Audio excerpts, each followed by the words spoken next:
Hello, welcome to Maternity Nursing 2 with me, Nurse Kinanti, and then today I'm going to tell you the material about birth trauma, urinary incontinence, and genital fistula.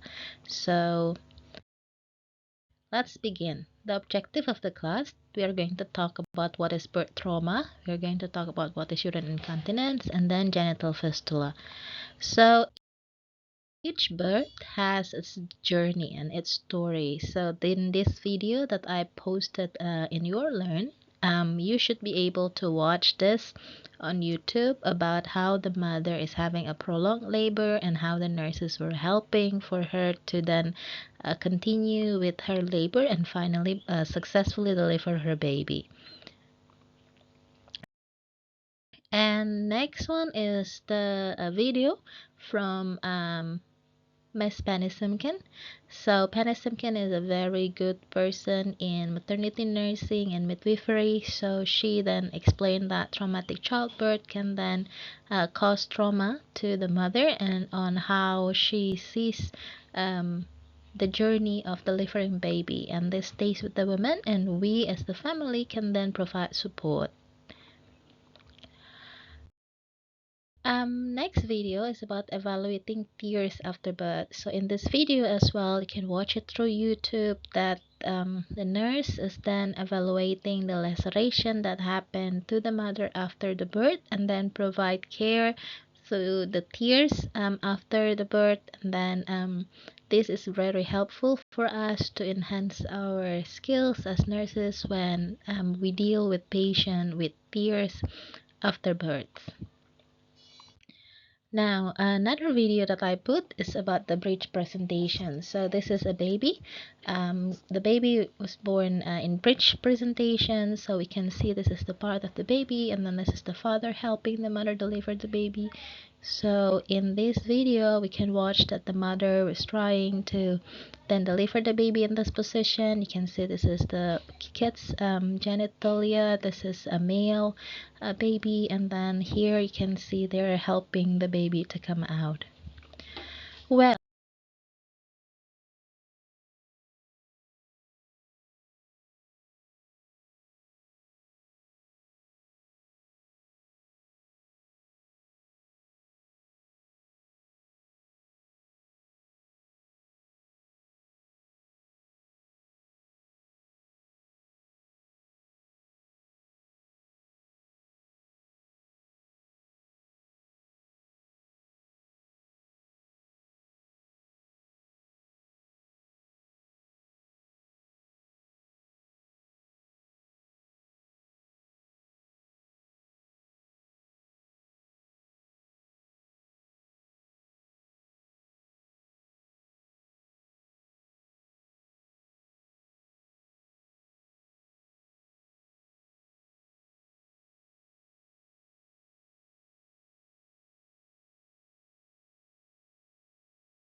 now as we learn about birth trauma, we understand that those videos that we watch can cause the birth trauma. So birth trauma is actually the physical injuries during labor and birth.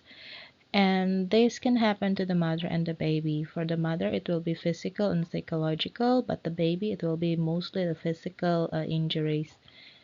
And the risk factors for birth trauma, such as the mother's age, more than 35 years old. This is the primigravida. The baby is then twins or having multiple gestation. There is uterine dysfunction. The baby is preterm or postterm.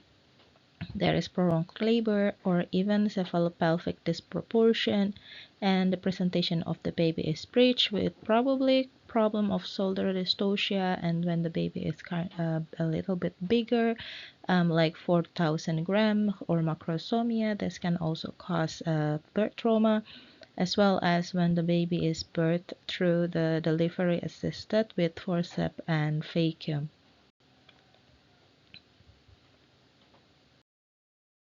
Now, as we talk about birth trauma, We understand that the mother will have physical and psychosocial need, or sometimes also the father. So as nurses, we need to assess their physical needs, assess the birth experience, you review the birth plan, was it according to the plan, and help to process the feelings. And also you need to assess about the feelings about themselves as mother and father, because sometimes they will have the feelings of failure because the baby was born with injury or themselves having difficulties, as well as how their interactions with the baby or the adaptations to parenthood. As well as we also assess the baby's physical needs, so we see whether there is soft tissue injuries, skeletal injuries, peripheral nervous system injuries, or even central nervous system injuries. What happened in the physical needs of the baby? So as I mentioned before, there could be soft tissue injuries which could caused by erythema, ecchymosis, tachy, abrasion, lacerations, even edema, and also bruises. There can also be skeletal injuries, probably like linear fracture or depressed fractures such as by the skull, clavicle, femoral, or humerus. And also that could be peripheral nervous system injuries such as the brachial plexus injury or rhabdoid paralysis or palsy, or even phrenic nerve injury which cause facial paralysis or facial palsy on the baby, as well as central nervous system injury where then probably intracranial hemorrhage or subdural hemorrhage and subarachnoid hemorrhage happen to the baby, even to spinal cord injury.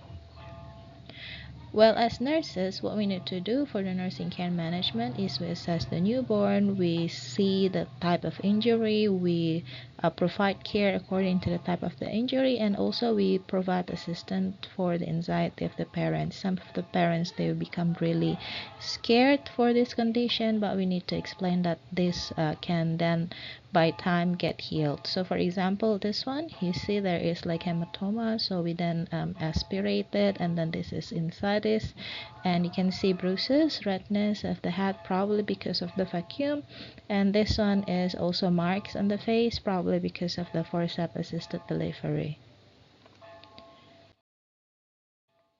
Now, as we then take care of the mother and the father physical need, we also need to assess what they need. For instance, probably the perineal trauma. There will be injuries, there will be lacerations of the perineum, vagina, uterus, and even the soft tissues near the genital area. So we can provide warm compress as well as genital perineal massage.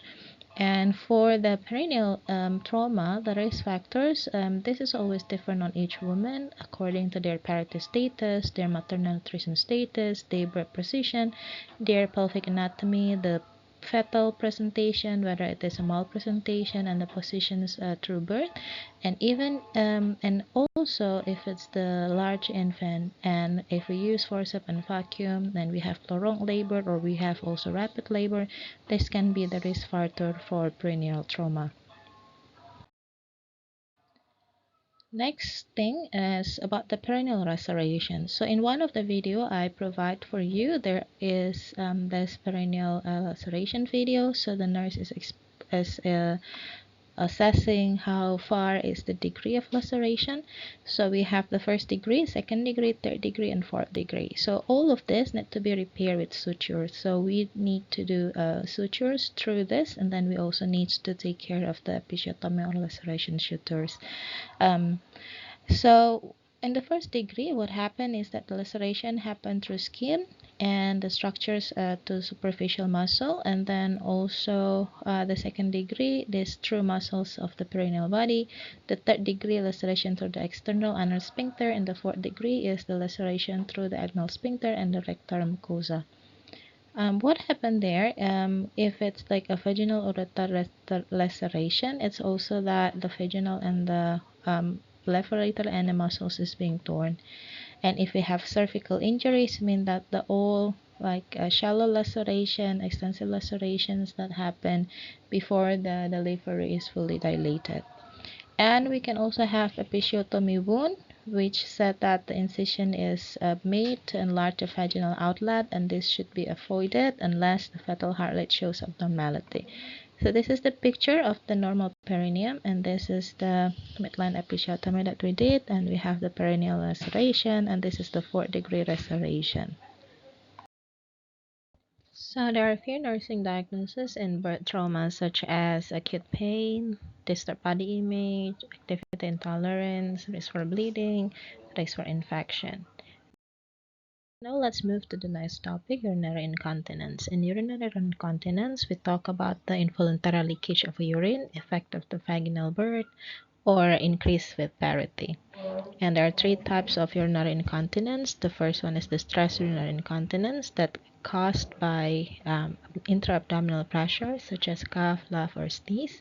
And we also have urge for urinary incontinence, such as the incontinence caused by the disorder of the bladder and uterus. For example, if there are diseases such as urethritis, urethral stricture, trigonitis, cystitis, or neuropathies, such as multiple sclerosis, diabetic neuritis, or pathologies abnormalities.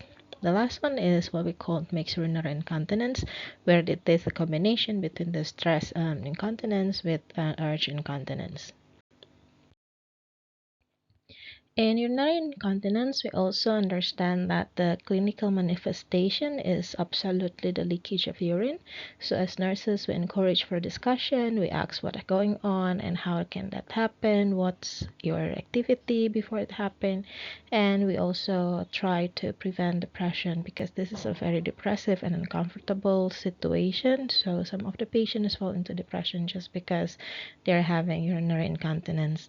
And for the medical management that we can do is we do the bladder training, we do the pelvic muscle exercise such as Kegel exercise, we emphasize to do weight loss program, we do behavioral modification as well as reduce the caveat and also scheduled voiding. So instead of having incontinence, then we scheduled void, like we scheduled the time for them to go for the urination, as well as we do the pelvic floor support pessaries. We do also vaginal estrogen therapies. We can also take the serotonin or epinephrine reuptake inhibitors, as well as electrical stimulations and the insertion of artificial retrosphincter and surgery.